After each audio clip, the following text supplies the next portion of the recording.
Happy Mother's Day as well. Let's stand together. We are here to worship the one true God and let him speak to our hearts, and we will glorify his name alone. Let's sing this together. As morning dawns and evening fades, you inspire songs of praise that rise from earth to touch your heart and glorify your name. Your name is a strong and mighty tower. Your name is a shelter like no other. Your name, let the nations sing it louder, 'cause nothing has the power to save but your name.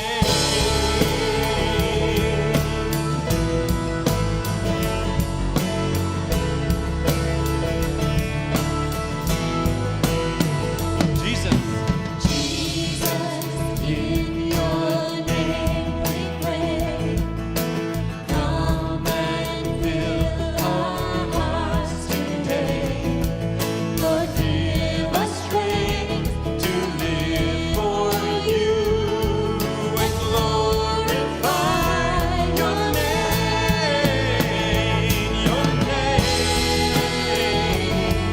is a strong and mighty tower. Your name is a shelter like no other. Your name, let the nations sing it louder, 'cause nothing has the power to save but your name.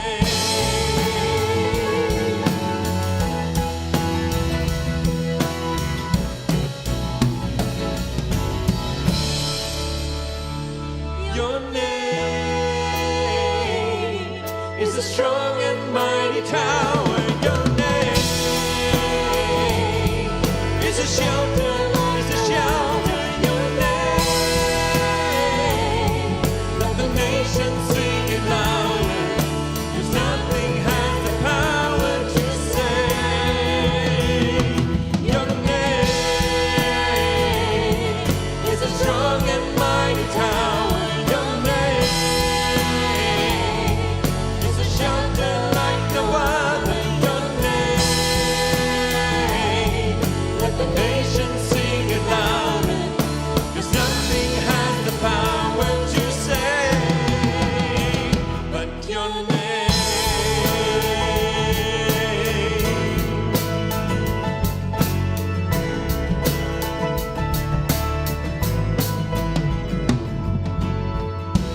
Thank you so much, friends. Let's be seated.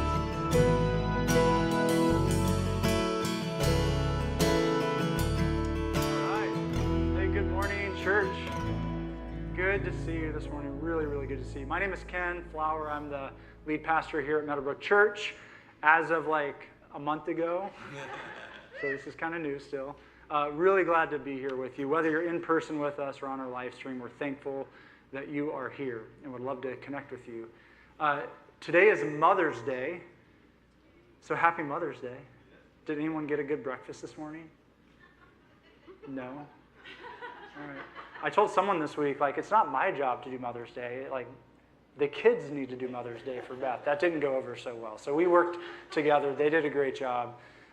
We do want to just celebrate the moms in this room or not in this room, moms that have played an impactful, huge role in our life. And I know that being a mother can be a place where you give a lot. And today we're actually going to be talking about love, the kind of love that Jesus calls us to. And being a mother can be a really, really hard, taxing, draining thing where you give yourself and you give your love and you may not get a lot in return. And we just want to recognize that. And that is a Jesus kind of love. That kind of love, moms display the love of God in some incredible ways. And so if you're a mom, we hope you feel celebrated. We hope you feel seen.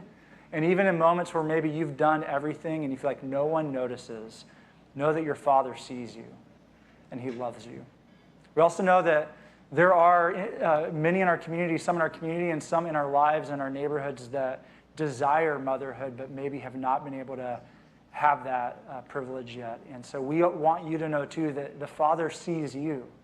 He sees you and he loves you. Now we do have some gifts that we want to give out to all of the ladies in our church. So we have some of our kids coming in. They have chocolates, and you'll see on the screen some fancy chocolates. These are not just regular chocolates. These are like fancy. So the red box, dark chocolate salted caramel, the gold white chocolate strawberry truffle, and the white box milk chocolate almond caramel. Take your pick. Please, all the ladies, we'd love to send you home with some chocolate. You need to take it, otherwise I will eat it, and that's not good. So we're just really grateful for you and thankful for you. Hey, I want to invite up Johnny and Gracie, who are our amazing, fearless leaders of Meadowbrook students. Come on up. Give them a hand. As they're coming up, and they're going to tell you about a few things coming up for students this summer. As they come up, though, well, they're already here, but I do want to highlight VBS. VBS, can you go back to, Becky? I'm sorry. VBS is coming June 26th. We have an amazing group of volunteers already signed up. If you've committed to help out to VBS, thank you. We still have a few spots that we really do need some people to help. And so if you can be free those days, June 26th to the 30th, it'll be 9 a.m. to 12 p.m. We still have a few spots where we really do need some help. Please talk to Nikki. Nikki's right by the doorway. You want to raise your hand, Nikki? She would love to plug you in. There's all sorts of opportunities. We'd just love to have your help. And if you're the kind of person that isn't sure you are ready to take the lead on something or to be a teacher, there's opportunities to just jump in and help. Crafts, games, all sorts of ways to help. So please let Nikki know we'd love your help. The other thing is please make sure you tell kids. If you have kids in your family or in your extended family, if you have kids that live next door to you, we'd love for you to invite those families and for them to get to be a part of this. We're doing this for free. A lot of VBSs in the area, which I understand because it costs money, have to charge to cover the cost. But because of our partnership with Redeemer Redmond and the budget that we've put aside through your generosity, we're offering this VBS for free to our community because we want families to be here. So your job is to go and tell families and help us get the word out about that. June 26th to 30th. We also have some great opportunities for students. Will you guys tell us more about that? Yeah, as Ken mentioned, my name is Johnny. This is Gracie. We're the student ministry leaders, directors. And we have a ton of exciting stuff coming up over the summer, which is awesome. If you couldn't feel it, it's starting to feel like summer. So I know. So one big thing before this even, we have a student ministry intern that's coming this summer, which we're super excited to announce. So if y'all remember Riley Page from last summer, I don't know how you could forget her. We have another student ministry intern that's coming from Mississippi. We have a great connection with the Mississippi Baptist Convention, and so his name is Ben Rousey. He'll be coming up here June 9th, flying down from Mississippi, and we're really excited to have him, and it'll be fun to introduce him that Sunday. And then another announcement, D-Now. D-Now is coming up June 16th through the 18th. If you don't know what D-Now is, it's basically 3 days. Students come to the church, and they get a chance to just fellowship with one another. They get led by me, Gracie, a few other younger adults in this church, and we get to basically minister to them all weekend. We have a special fun event that we always keep a secret until the weekend of. Previously, we've done bowling, we've gone and done Vertex, which is like the trampoline place. So yeah, it's been super fun, super exciting weekend. It's a great opportunity for all the students to get to know one another. One other thing we want to mention is that that's kind of our kickoff weekend for 5th graders coming up into 6th grade. So anyone that's going into 6th grade for this next school year, it'll be their opportunity to come and join student ministry, which will be awesome. So the deadline for that, June 4th. We'll have forms out in the lobby afterwards. So if you have a student that's interested, make sure to sign up by June 4th. $50 is the registration fee. And Gracie. Awesome.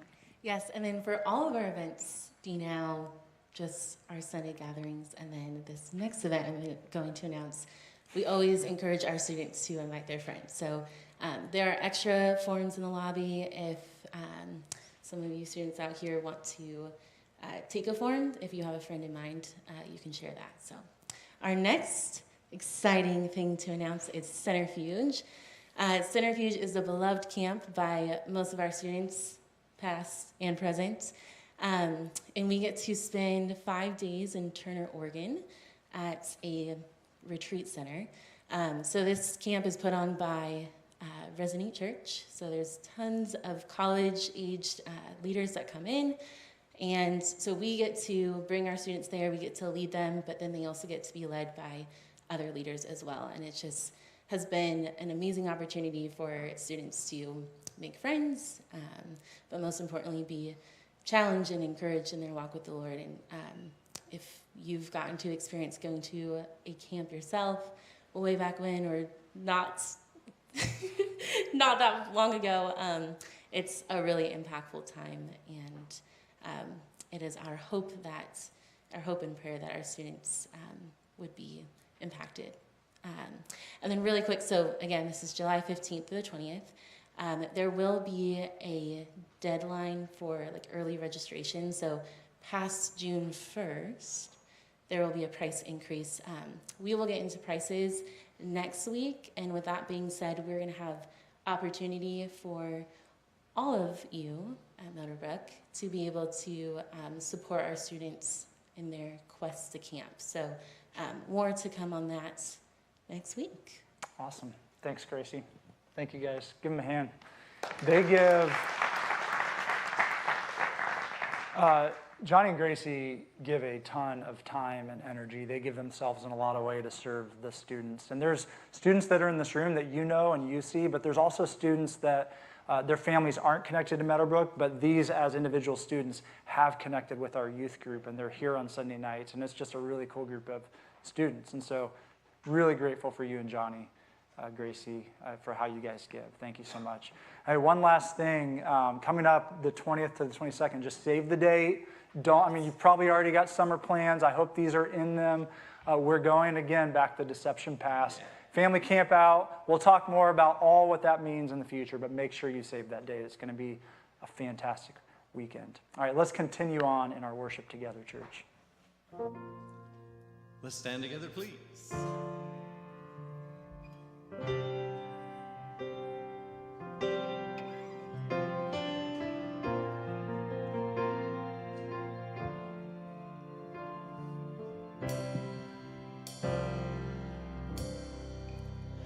You give love, you are love, you bring light to the darkness, you give hope, you restore every heart that is broken,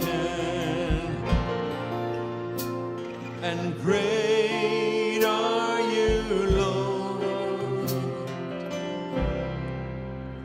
It's your breath in our lungs, so we pour out our praise, we pour out our praise. It's your breath in our lungs, so we pour out our praise to you only.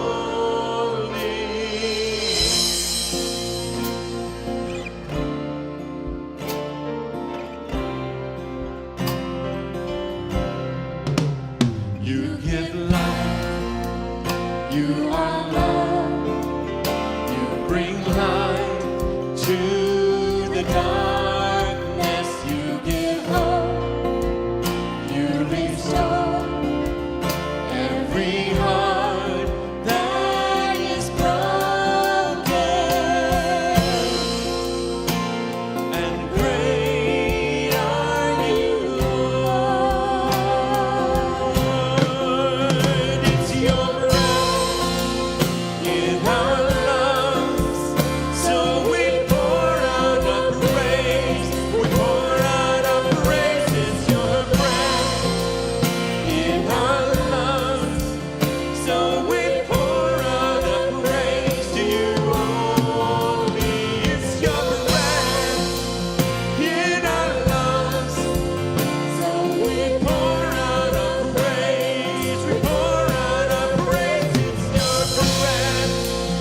the earth.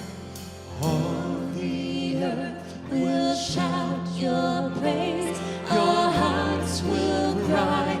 These bones will sing. Great are you, Lord.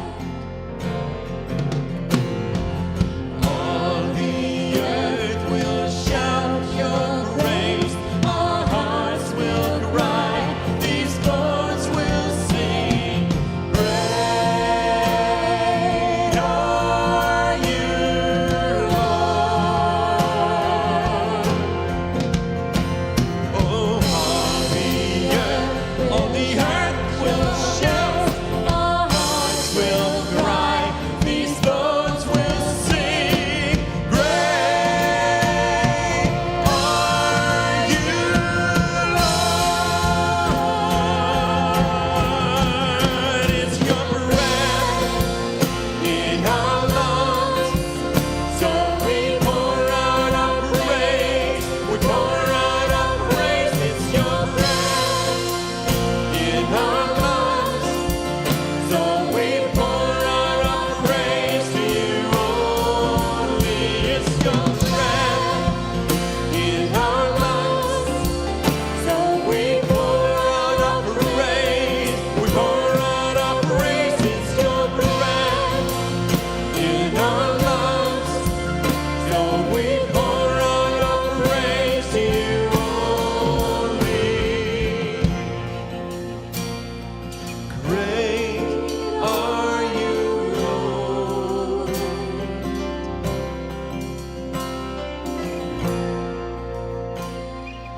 Great are you, Lord.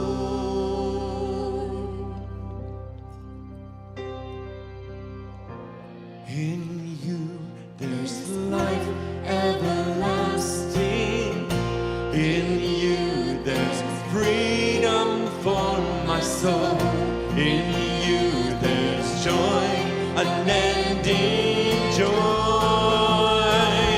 And I will follow.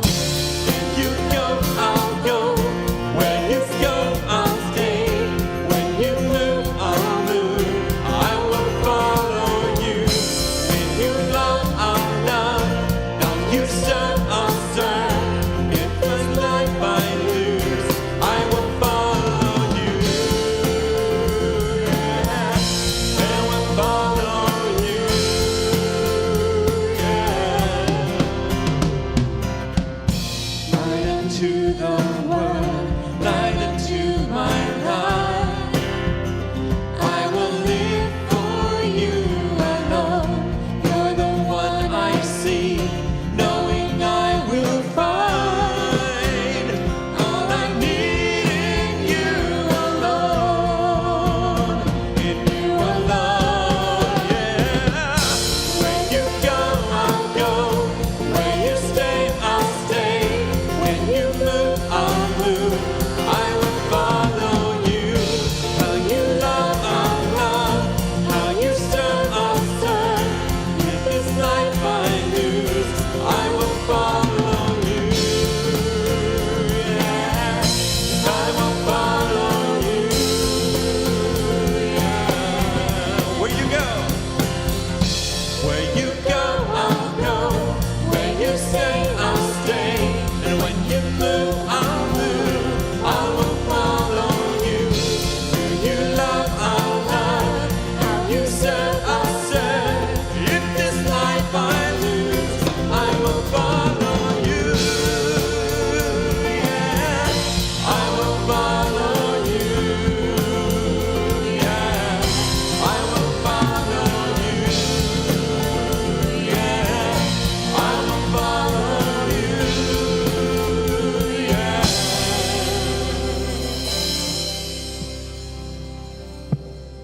Amen. Let's be seated.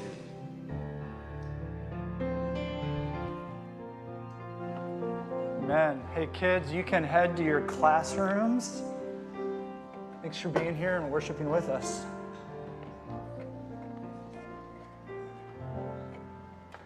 Thank you, team. Jerry, thank you so much.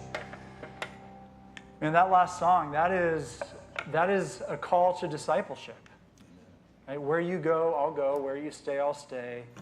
I will follow you. And friends, that is the invitation Jesus has for us, and that's the best possible thing that could happen to us. The call to discipleship is a call to lay down our life, as Jesus says, to take up our cross and follow him. But when we heed his invitation and we follow him, we actually find life. Anything else is death. To follow him is where we find true life. Well, it is good to be with you this morning, and I'm really thankful that you're here and would love to connect with you. Would love to get to talk with you, especially anyone visiting. If you're checking Meadowbrook out, no pressure. You can just sneak out the door. That's totally fine. I get it. But if you would like to just say hi, would love that. Would love to shake your hand, to meet you, and to get to hear a little bit about who you are. Would also love to pray for you.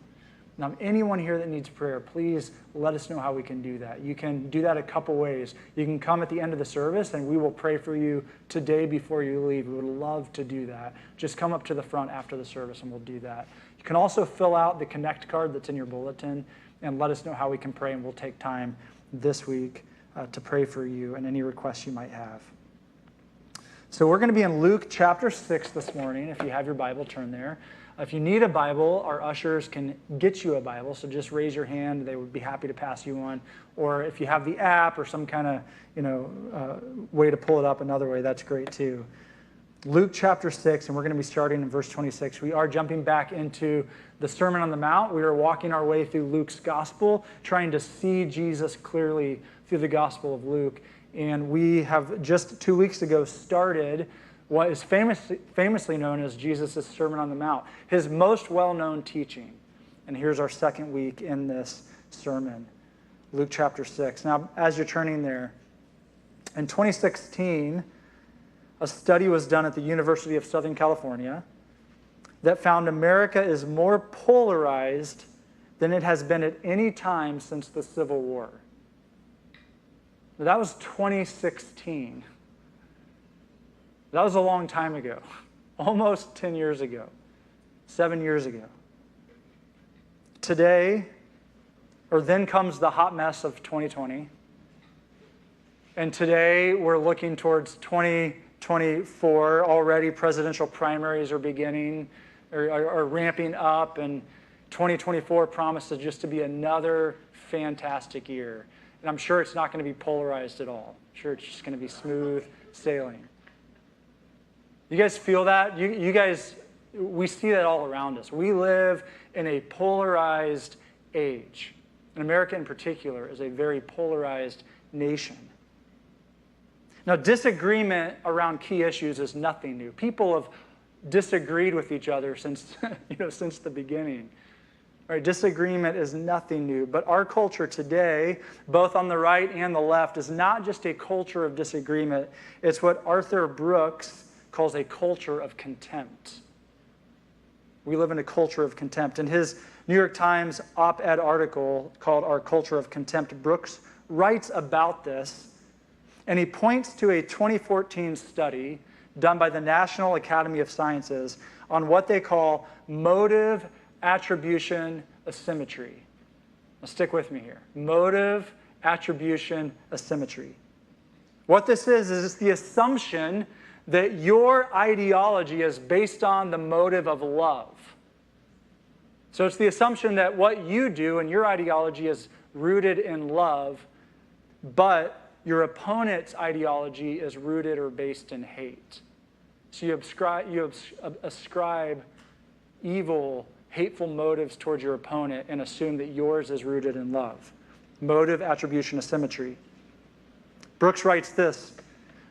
And this is a handful, so follow with me. I think it's helpful. Researchers found that the average Republican and the average Democrat today suffer from a level of motive attribution asymmetry that's comparable with that of Palestinians and Israelis. Each side thinks it's driven by benevolence, while the other is evil and motivated by hatred, and is therefore an enemy with whom one cannot negotiate or compromise. Now, the sources of this motive attribution asymmetry, he says, are easy to identify. Divisive politicians, screaming heads on televisions, hateful columnists, angry campus activists, and seemingly everything on the contempt machines of social media. This outrage industrial complex works by catering to just one ideological side, creating a species of addiction by feeding our desire to believe that we're completely right and that the other side is made up of knaves and fools. It strokes our own biases while affirming our worst assumptions about those who disagree with us. And this contempt for our perceived enemy is only making us into more unhappy people. He finishes here, contempt makes us unhappy as people. According to the American Psychological Association, the feeling of rejection so often experienced after being treated with contempt increases anxiety, depression, and sadness. It also damages the contemptuous person. So when we feel contempt for someone else, it actually hurts us because it stimulates two stress hormones, cortisol and adrenaline. In ways both public and personal, contempt causes us deep harm. And yet here we are. The age of contempt, a culture of contempt, our society and our world defined by contempt for the other. Now, what's the answer to this? And this is where Jesus' sermon beautifully points to a different way, beautifully invites us to another way of perceiving those who we disagree with, those who maybe even oppose us. The answer, according to Jesus, is the radical command, love your enemies. Love your enemies. And note, when he calls us to this, he's calling us to something good. So we said at the beginning, the call to follow him is a call towards life. It's a call to be the people we were created to be. So we can assume when he calls us to love our enemies, it's an invitation towards life, that it's actually better for us. And Arthur Brooks would even say that neurologically, it can be proven that to love someone actually is healthier for you. Jesus, who designed us and created us, knows all of this. Love your enemies. Look down in Luke chapter 6. We'll read starting in verse 27. But I say to you who hear, to you who are ready to listen, love your enemies. A simple command, simple and yet radical, simple and yet so countercultural, not just now, but even in the first century. Love your enemies. You see, for Jesus, for those who follow him, love becomes the controlling action. Love becomes the controlling action for how we face those who are against us. And what he's calling us to is radical, both in the first century and today. And so we need to make this more tangible. What does this mean, to love your enemy? The word itself, love, that Jesus uses, agapao, is a word in the Greek. I only share this because it's a word that only gains its meaning by the context around it. And the context around this describes this love as an active love, a love that seeks the good, that seeks to bless, that takes action with regard to those who are against us. Jesus, in verse 27, defines it. He says, do good to those who hate you, bless those who curse you, pray for those who abuse you. This is action. This isn't just a feeling. This isn't just a demeanor towards someone. This is action. Do good to, pray for, bless those who are against you. Loving your enemy, then, is an action that seeks the good and blessing of others, specifically those who are actively against you. That you actively seek the good of those who are against you. That you seek to bless those who disagree with you. That you pray for those who hate you. This isn't just a feeling towards someone. It's active and it's revolutionary. And this is so revolutionary, we need to spend really the rest of our time this morning soaking in this and understanding what it means to love our enemy and why this is such good news for us. So, first of all, what does this look like? Jesus doesn't just say it and then drop the mic and walk away. He actually explains what he means when he says, love your enemies. He makes it tangible for them. Starting in verse 29, if you follow along, he says, to the one who strikes you on the cheek, offer the other also. And from one who takes away your cloak, don't withhold your tunic either. Give to everyone who begs from you, and from one who takes away your goods, do not demand them back. Now, to strike someone on the cheek in the first century, I mean, it's similar to today, but even more in the first century, was to shame them in an incredible way. So this isn't just hurting someone physically. This is shaming. This is throwing an enormous amount of shame on someone. It's to dishonor them. And in the first century, honor and shame were the currency in which everyone trafficked. Like honor and shame were the most important thing. To be honored is more important than having wealth in the first century. And to be shamed was worse than anything. To slap someone is to shame them. And Jesus says, respond to someone who's seeking to dishonor you or shame you by offering them the other cheek. In other words, that you remain calm. That you remain calm and secure in who you are and you don't seek to retaliate. He says if someone takes your coat, offer them, literally saying, offer them your undershirt too. If they take your outer garment, just say, hey, do you want my undershirt too? If someone asks you for money, give to them without expecting them to pay you back at all. If someone takes what is yours, let it be your gift to them. This is radical, friends. Now remember, love is the controlling action. Your goal is to love this person, to love them. We'll talk a little bit more about what that means in a second. But this is radical. Is your impulse when someone hurts you, when someone dishonors you, when someone gossips about you, when someone takes something from you, when someone threatens you, is your impulse to love them? Is that your initial impulse? Is that what comes out of you? Is that your first reaction, that without even thinking, is you want to love them, you want to care for them, you want to help them? This isn't me. Just want to be honest about that. Throw that out there. Not saying that that's my impulse. This is something God is doing in me and changing, but I'm a work in progress. In 2016, I think it was 2016 or 2017, Beth had left our house to take the kids to school. We were back in Columbus, Ohio. And while she was gone, this was middle of the morning, this is probably 9 a.m., someone broke into our house, went in, rifled through, went up into our bedroom, rifled through things, took a laptop, took other things that had value to us, and left, all while Beth was in this little window of dropping the kids off at school. And when I found out, I was livid. Now, there was fear, right? There was incredible fear, and that's okay. That's not, there was nothing wrong with the fear I felt. I felt fear of what if Beth had been home when they broke in? What if someone had been still in the house? What if my kids, one of them was home sick and encountered this person?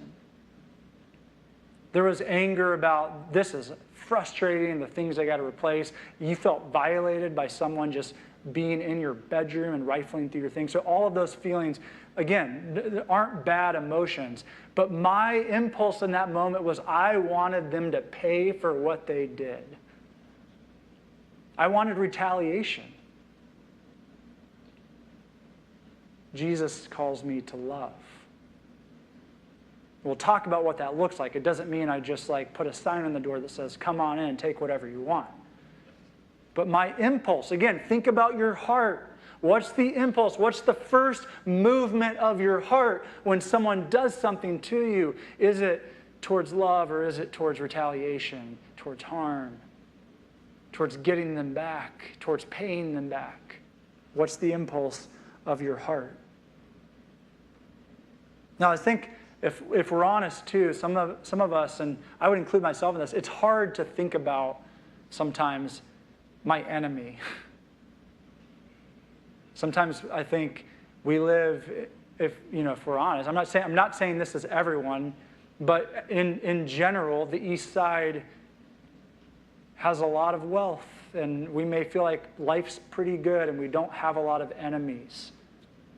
So we may have to think, what is this like for someone that's in a different place or in a different spot? And this may be some in this room that have experienced this kind of hurt.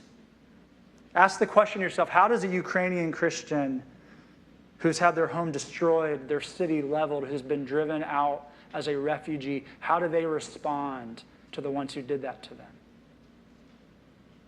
How does a Christian who's just lost their entire family in Nigeria to Boko Haram, how do they respond to that level of violence? How does a woman who's hated and mistreated because of her ethnicity or her race or her caste, how does that woman who's mistreated respond to those who hurt her, mistreat her, speak evil of her? How does the small but growing community of Christians in North Korea respond when they have to hide and meet in secrecy for fear that they'll be killed if they're discovered? This is where this gets very tangible for Christians around the world, and maybe for some in this room who've experienced this kind of harm and this kind of hurt. What does it look like to love our enemies? And here's a question that I think I ask, and maybe you're asking the same thing. Does this mean then that we just become doormats and just receive abuse and hurt and just let people do all these things? Is that what Jesus is calling us to? Now remember, love is the controlling action.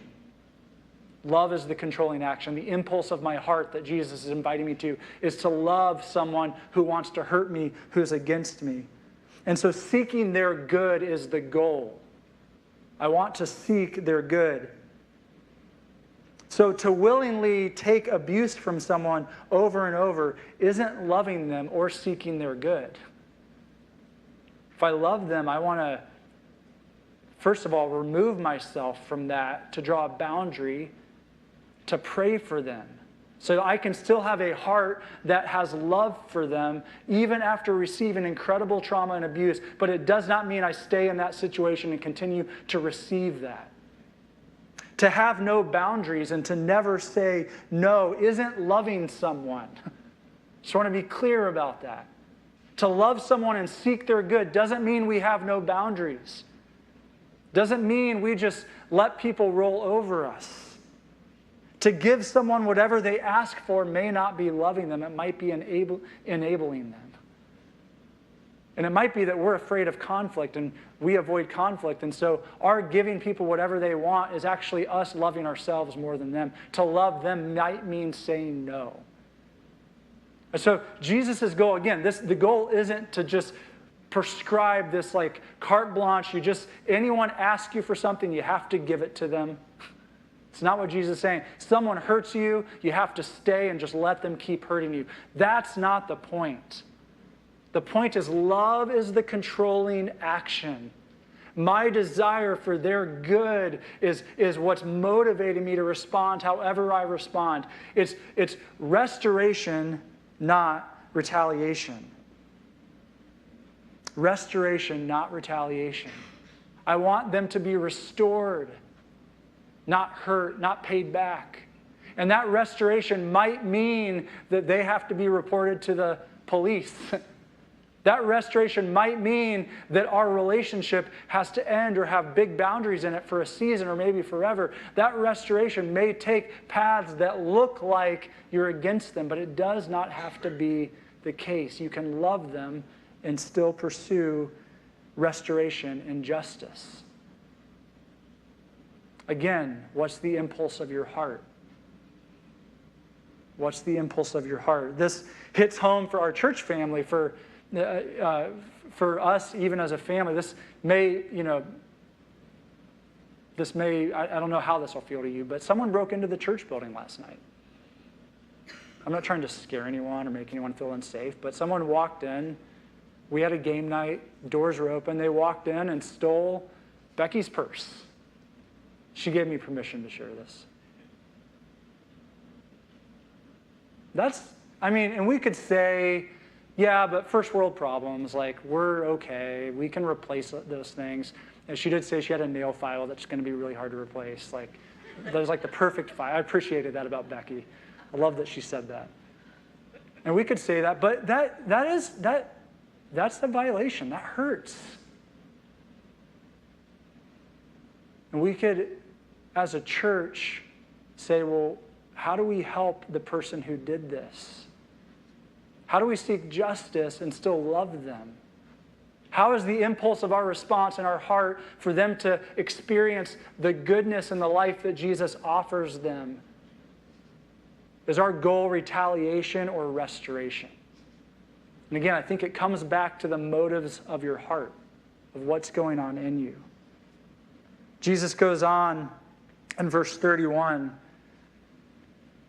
with this, what I call the golden rule reversal. If you read verse 31, he says, as you wish that others would do to you, do so to them. Now, in the first century, the golden rule that many of us are familiar with was also very familiar to the people of that time. But often when they heard the golden rule, it was in the negative. In other words, it was, don't do to someone else what you don't want them to do to you. Which is good. That's true. But it was in the negative. Jesus reverses it. He makes it positive. He makes it active. He makes it proactive. It's not just don't do to others what you don't want them to do to you. He says, do unto others what you want them to do to you. Give the love, give the kind of love to others that your own heart craves. Again, this love is active. It's proactive. It's seeking for others to experience love and goodness, to be restored. And this is different than our default way of love. Verses 32 through 34, he kind of gives a contrast to us here. This is the way that we naturally love others. And again, this kind of love it's not wrong. It's kind of our natural instinct is to love people who love us. This is something that probably all of us experience. When you're loved by someone, man, you want to love them in return. But Jesus says this kind of love that he's calling us to is different. It says, if you love those who love you, what benefit is that to you? For even sinners love those who love them. And if you do good to those who do good to you, what benefit is that to you? For even sinners do the same. And if you lend to those from whom you expect to receive, what credit is that to you? For even sinners lend to sinners to get back the same amount. This is the kind of love that's reciprocal love. It says, I love those who love me. I'll do good to those who will do good to me. Right, we sometimes call this karma in our spiritual age today. Right? Do good to someone when they've done good to you. I'll lend to someone, I'll give to someone knowing that they're going to pay me back. Again, there's nothing wrong with that. Not saying you should never pay people back. I recommend it. It's a good thing. But this kind of love, friends, this doesn't require the kind of change inside us from the inside out that only Jesus can do in us. This kind of love we can all do. It's not bad, but we can all do this. The kind of love that Jesus is calling us to, though, is not reciprocal love. It's a love that gives knowing they won't get anything in return. It's doing good even when someone is not doing good to you. In fact, they're doing the opposite. It's loving someone when they have nothing to offer you.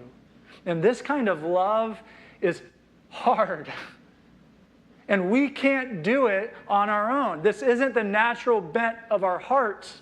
This requires a work of the Spirit in us to change us and help us love as Jesus has loved us. It requires transformation. And we should ask the question, why? Why love your enemies? And we could stop and say, well, Jesus said to do it, so that's probably a good enough reason. And that's true. If Jesus invites us to it, it must mean it's a good thing. It must be something that's life-giving. He wouldn't call us to it otherwise. But he goes on here. He doesn't leave us in the dark. Why do we do this? Why do we love our enemies? Before we answer that question, the famous author and atheist Christopher Hitchens, you may know his name, he wrote, God is not great. In an interview, he was asked about this command by Jesus to love our enemies. And here's what Hitchens says. I'm not going to love them. You go love them if you want. Don't love them on my behalf. I'll get on with killing them, destroying them, and erasing them. You can love them. But the idea that you ought to love them is not a moral idea at all. It is a wicked idea. Is this whole idea absurd, to love your enemy? Is it dangerous and wicked to call people to love those who want to hurt them? Doesn't that just give more power to those who want to hurt you? Doesn't it leave you vulnerable and exposed? Is it dangerous, as Hitchens says? Well, Miroslav Volf, who's a professor from Yale, but grew up in what was then called Yugoslavia, has experienced incredible suffering in his lifetime that was against him and his people group because of his ethnicity. And Volf responds to Hitchens saying this: well, I think from his perspective, he may not be wrong. If you think of the world as each of us maximizing our own utility, each of us maximizing our own pleasure, if that's what life is about, then I'm not sure that love of enemy isn't a dangerous and implausible idea. If life is just about maximizing your own pleasure, of taking care of yourself, if that's what life is about, then of course love of enemy makes no sense. It's dangerous. But if you think the world is created by God, who is radical love, then the idea of love of the enemy is fundamental to the way in which reality is made up. Why love our enemy? Because fundamentally, this is the core of the gospel message. That God is love. And that when we were his enemies, and we have to wrap our mind around that, Paul says that we were enemies of God, that we were against him, and yet when we were his enemies, he loved us enough to give his only son so that we could be called his sons and daughters. He has loved us when we were his enemies, and God is love. Volf goes on to say, if you take the love your enemy out of Christianity, you've unchristianed the Christian faith. Friends, this command is the heart. This isn't tangential to the gospel. This is at the heart of the gospel, that God loved those who were against him. That's us. This is at the heart of the gospel. John writes, anyone who does not love God does not know God, because God is love.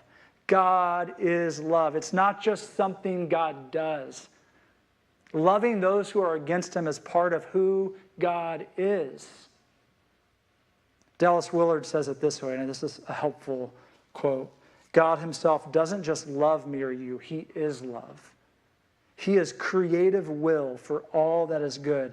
That is his identity, and explains why he loves individuals like us, even when he's not pleased with them. And I like that distinction. There's times he's not pleased with us, but he loves us. We are called then and enabled to love as God loves. Jesus goes on in verse 35, love your enemies. He repeats what he said at the beginning.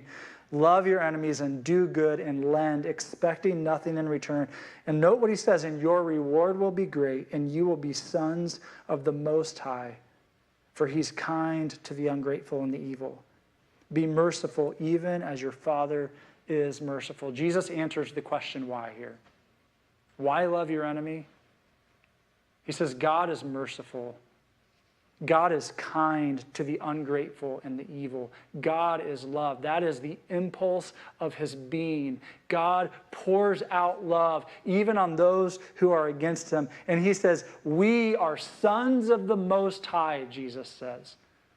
Now, this isn't saying, Jesus isn't telling us here, you need to love your enemy in order to become a son of the Most High.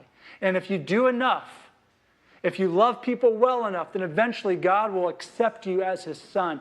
No, what Jesus is telling us is that you are sons of the Most High. Your enemy love, the way you love others, reveals who you are. It reveals that you are loved sons and daughters who God, who is love itself, has poured out on us when we were his enemies, and that we as his children are then able to love others. The sons and daughters of God will be so filled with the love of God for them who were originally his enemies that they will be transformed into radically loving people whose impulse is to love their enemy. Why do it? Because our Father did it. And we're his kids. And this is who we are. We are people who love those who are against us just like our dad. That's why we do it. Now, how do we do this? Easy to talk about. How do we become people whose impulse is love and not retaliation? How do we become people who want to restore people, not make them pay for what they did? How do we become people who love our enemies? Well, first of all, you must become a radically loving person. We've already said this, but this is core. You must become. There has to be a transformation that takes place in you. And so if you know that the impulse of your heart is not love for those who are against you, but it's contempt or hatred or retaliation, then there has to be a change that happens inside you. Now, the good news is that is the kind of change that Jesus is all about. That's the kind of change that he loves to do in our lives. And he's committed to this, friends. It's not just possible. It is inevitable that he will do that work in your life because he loves you. But you must become a radically loving person. Dallas Willard goes on to say, I do not come to my enemy and then try to love them. I don't just show up and try to love them. I come to them as a loving person. Love is not a faucet to be turned on or off at will. There's got to be something in us that changes, that we have to become the loving person in order to actively love our enemy. Now, the second way ties to the first, because you might be thinking, well, how on earth do I become that kind of radically loving person? That is not the impulse of my heart, if I'm honest. How do I become that? Well, you will only become a radically loving person if you receive the love of God for you. John writes in 1 John that we love because he first loved us. So we will become radically loving people when we receive the love of God for us. And so the more you understand your own enmity with God, the more you grasp how you were against God and yet he still loved you, the more you understand how great his love for you is, the more you will be transformed into a radically loving person. Yet intellectual understanding of God's love and his sacrifice is not enough to change you, friends. And I know this from experience. You could talk all day long about the love of God, the sacrifice of his son, and it mean nothing to you because there's a giant wall that says, I can't really receive that. It's not enough to just know it. Have you received his love? Have you received his love? Has it soaked into you? Has it penetrated the deepest part of your hearts that he loves you? What's keeping you from receiving that? Some of us struggle to love others because we despise ourselves. We think that we're unlovable. I think this is for many people. This is going on at the core. We despise ourselves. We think that someone would only love us if we have something to offer them. And so we have a hard time loving someone else unless they have something to offer us. Some of us have a hard time believing that the Father loves us because we, for our whole life, have been told we're not lovable unless we can do something or perform or offer something or be something. And that might be a barrier you need to walk through. And you might need help walking through that. We would love to help you. But you have to receive the love of the Father for you, friends. And if your own father or your own mother did not love you, and you were hurt by them, or you were told that I'm only lovely because of what I can do or what I can offer, then you may have a huge barrier that makes it really hard for you to believe that God, your Father, loves you. But God can help you with that. That's not a barrier to him. And we'd love to help you with that too, if that's you. Here's our third one. To love your enemy, you must begin to see them the way God sees them. You must begin to see them with God's eyes. Graham Greene, in his book, The Power and the Glory, says hate was just a failure of imagination. I love that. Hate is just a failure of imagination. It means I have very small eyes, very narrow imagination when I think about someone else. But if I see them, if I truly see them the way Jesus sees them, if I have an imagination and I understand that they have a story too, that they have longings and desires too, that they've been hurt, that they're wanting the same kind of love that I'm wanting, and it's not okay what they're doing. It doesn't excuse it. But if I can have an imagination, if I can see people the way God does, it changes everything. Remember how Jesus, just a couple chapters ago, saw Levi at the tax booth. It says that Jesus saw him, and it doesn't just mean he physically saw him. It means he saw Levi when everyone else ignored him, when everyone else forgot about him, when everyone else just thought, he's the enemy, he's the traitor. Jesus saw him. Jesus saw his story. He saw his longings. Jesus sees people with imagination. He understands their pain. And to love our enemies, we have to have those kinds of eyes, to see people the way that God sees them. And that practically means you need to get to know people.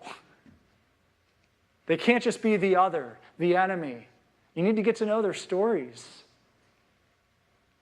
And if it's safe to do that, I should say, you may not have the opportunity. But when you do have the opportunity to do that, and it's safe to do that, get to know them and understand their story and their longings and who they are. Don't let social media be the only medium through which you get to know them. Social media can do a lot of amazing things, but it also can be a vehicle that moves the outrage machine further down the road. Pray for them. When you pray for someone, it's really hard to hate them. Pray for them and ask God to give you eyes to see them the way he does. And here's our last thing. We'll close with this. To love your enemy, act as if you love them. This is kind of the fake it till you make it idea.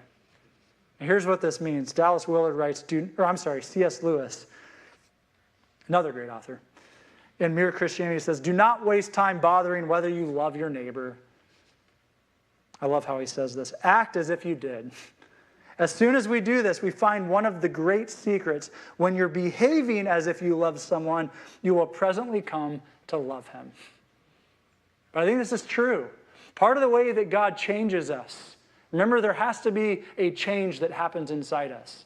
Our hearts have to change. Our impulse has to change so we become loving people. But part of the way we become loving people is through just going and doing acts of love.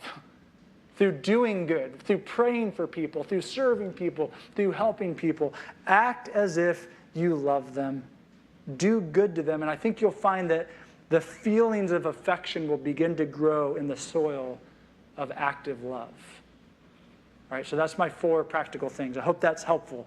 Now, I want to close with a time of reflection. And this is something we're going to be doing more regularly because it's super easy to hear a sermon and think, oh, that was interesting or that's a cool quote, but then leave and go eat a big Mother's Day lunch, which is great, more power to you, and forget everything we just talked about. And so I want to give us a time to reflect, just a time to pause before we move on. And we have great days ahead, I know, but before we jump into the next thing, to sit, to pause, to have some quiet, and to reflect on what God might be inviting us to this morning. And I have 2 questions I'm going to put on the screen that I would invite you to consider.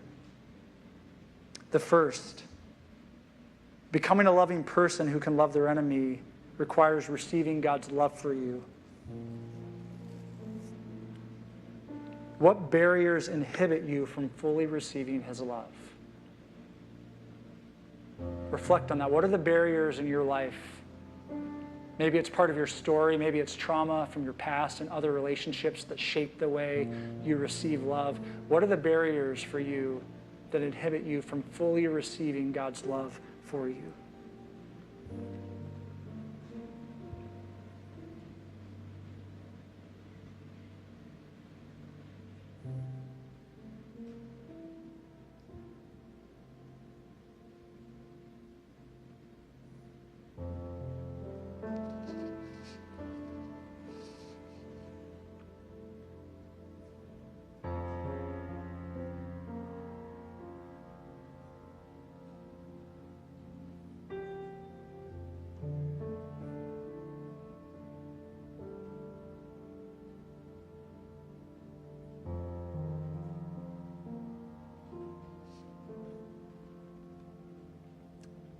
next, I'd invite you to think about an enemy that God is inviting you to love. And if enemy feels like too strong a word, it can just be someone who's hard for you, someone who maybe has hurt you, is against you. And maybe spend some time imagining that person. Picture them. If you know what their face looks like, picture them in this moment. Ask God to help you see them with his eyes. And then maybe, if you're willing, take a moment and pray for them.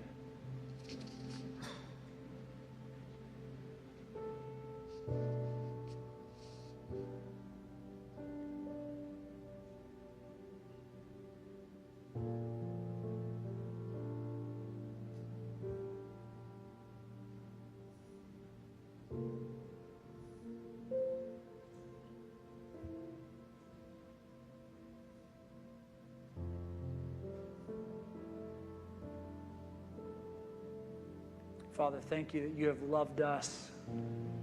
You've loved us even when we were against you. You loved us when we wanted to hurt you. You've loved us so much that you've given your Son so that we could be called your sons and your daughters. Thank you for your love. Thank you. Help us to receive it. Break through the barriers that are keeping us from fully resting in your love for us. Help us to know that you don't just love us, you like us. You're excited about us. You rejoice over us.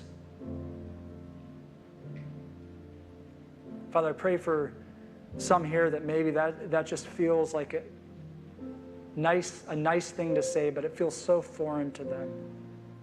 Open their hearts this morning to receive your love.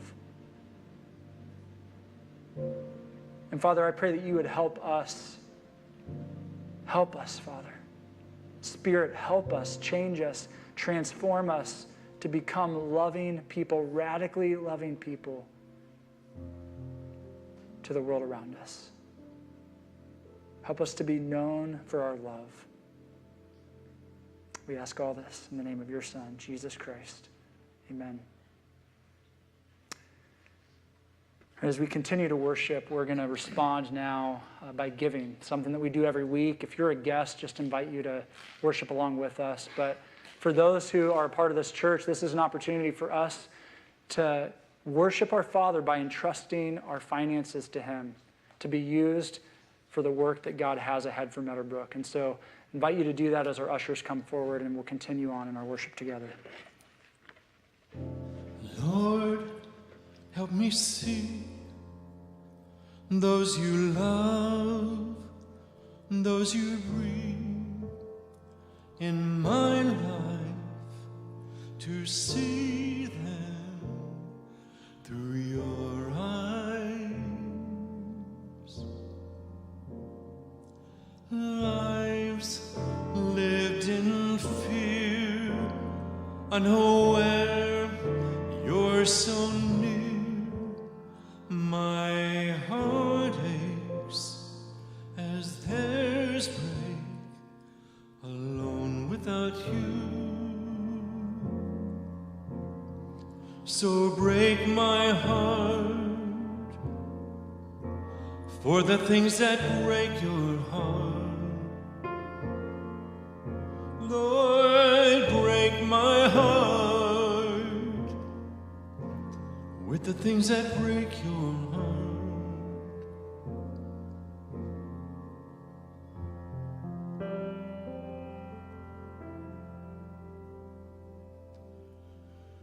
You give, so I will then give, because this is who you are.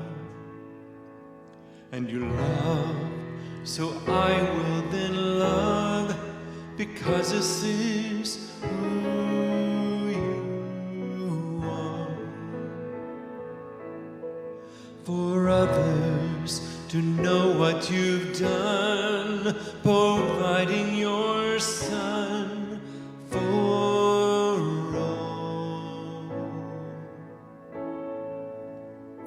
We will shout the good news great name. Jesus, you have paid it all. And because of this gift, we'll declare your great fame to all who need your saving grace. Because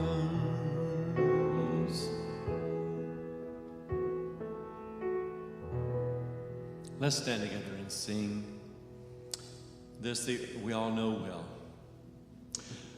We are one in the Spirit, we are one in the Lord. We are one in the Spirit, we are one in the Lord. And we pray that all unity may one day be restored. And they'll know we are Christians by our love, by our love. Yes, they'll know we are Christians by our love.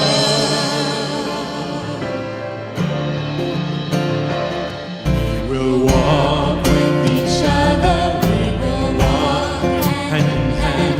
We will walk with each other, we will walk hand in hand. And together we'll spread the news that God is in our land. And they'll know we are Christians by our love, by our love. Yes, they'll know we are Christians by our love.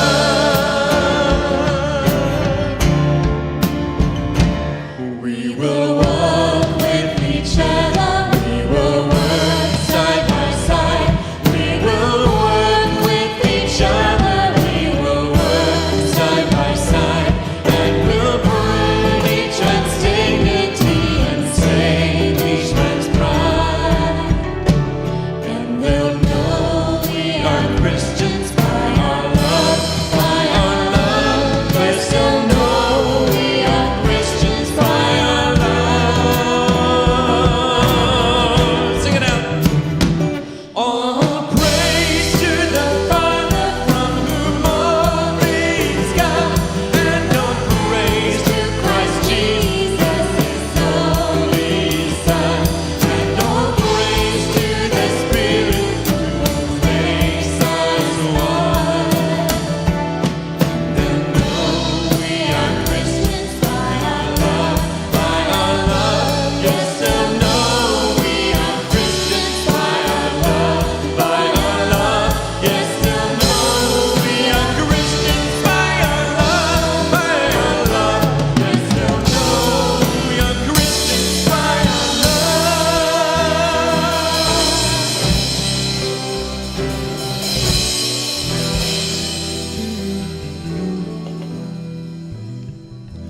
We will walk with each other, we will walk hand in hand. We will walk with each other, we will walk hand in hand. And together we'll spread the news that God is in our land.